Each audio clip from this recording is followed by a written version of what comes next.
cluster. And can I just say, it appears to me that Victoria is doing a very, very good job of responding to that situation. In some ways, that makes our job a little bit easier.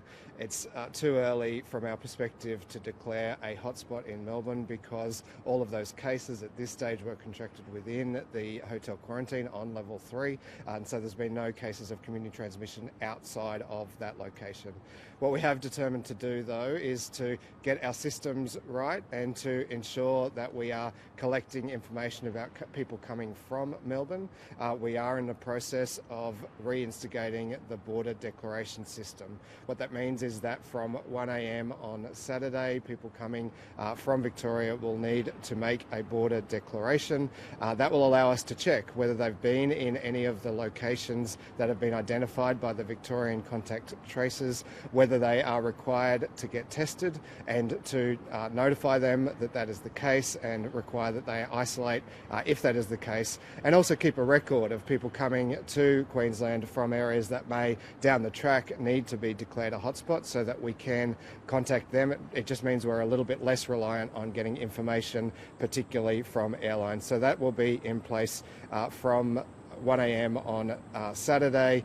The fine for making a false declaration on that system is more than $4,000, so the stakes are very high. But I would urge everyone to comply, and we've certainly seen throughout the pandemic a high level of compliance.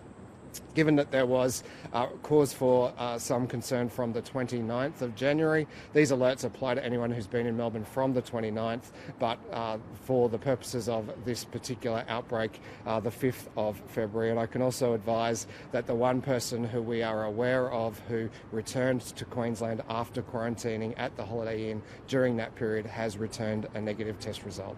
I'll ask the Acting Chief Health Officer, Dr. Sonia Bennett, and then the State Disaster Coordinator to address you.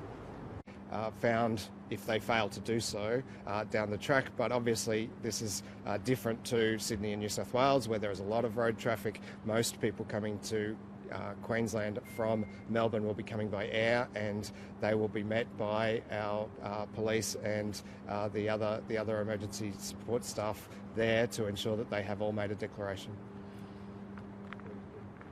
Thank you.